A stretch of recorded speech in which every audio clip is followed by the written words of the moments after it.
அப்படின்னு சொல்கிறாங்க சிவகாமி சந்தியாட்ட. சரவணன் சொல்கிறாரு, அதெல்லாம் எங்களால் வாபஸ் வாங்க முடியாதுமா அப்படின்னு சொல்கிறாரு. எங்களோட பார்வையிலேருந்து நீங்கள் பாருங்கம்மா, அந்த சாமியார் மேலே எவ்வளோ தப்பு இருக்குன்னு உங்களுக்கு அப்போதாம்மா புரியும் அப்படின்னு சொல்கிறாரு. இவ்வளோ சொல்லியும் என்னோட பேச்சை நீ கேட்க மாட்டேல அப்படின்னு சிவகாமி கோபப்படுறாங்க. இனிமேல் உனக்கும் எனக்கும் அம்மா மகன்ற உறவு அறுந்து போச்சு அப்படின்னு சொல்லிடுறாங்க.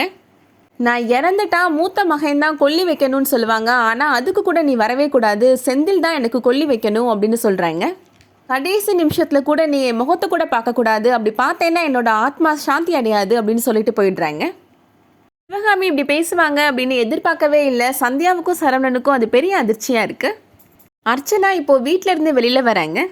வீட்டில் நடந்த பிரச்சனையை பார்த்து நின்றுட்டு இந்த நகையை பற்றி மறந்துட்டோமே அப்படின்னு நினச்சிட்டு வராங்க. இந்த வேலை எல்லாமே அப்படியே தான் இருக்குது அப்படின்னு அந்த வரட்டி பக்கத்துலேயே நின்றுட்டுருக்குறாங்க. பேங்க்கில் லட்சக்கணக்காக பணம் இருக்கிறதுக்கே செக்யூரிட்டி போடுறாங்க. ஏடிஎம்மில் பணம் பூட்டி தான் இருக்குது, அதுக்கும் செக்யூரிட்டி இருக்கிறாங்க.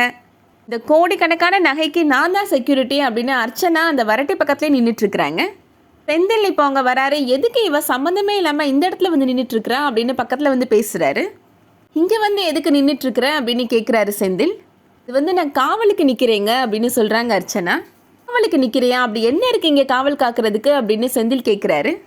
ஏதோ ஊருகா வடகம் போட்டாலாவது காவலுக்கு நின்னேன்னு சொன்னால் அதில் ஒரு நியாயம் இருக்குது, இங்கே வெறும் வரட்டி தானே இருக்குது அப்படின்னு கேட்குறாரு. ஊர்லேருந்து வந்து கண்ணம்மா அவங்க பாவம் தனியாக கிச்சனில் வேலை பார்த்துட்ருக்குறாங்க, அவங்களுக்கு போய் ஹெல்ப் பண்ணு அப்படின்னு அனுப்பி வைக்கிறாரு. கொஞ்சம் நேரம் நான் ஃப்ரீயாக இருந்தால் உங்களுக்கு பொறுக்காதே அப்படின்னு சொல்லிட்டு அர்ச்சனா அங்கேருந்து போகிறாங்க. இப்போ சரியே இல்லை, இவ ஒரு மார்க்கமாக தான் இருக்கிறா அப்படின்னு செந்தில் யோசிக்கிறாரு. அதோட இன்றைக்கான எபிசோட் முடியுது. இன்றைக்கி எபிசோட் உங்களுக்கு பிடிச்சிருந்துச்சுன்னா லைக் பண்ணிக்கோங்க. சீரியல் அப்டேட்ஸ்க்கு நம்ம சேனலை சப்ஸ்கிரைப் பண்ணிக்கோங்க. தேங்க்ஸ் ஃபார் வாட்சிங்.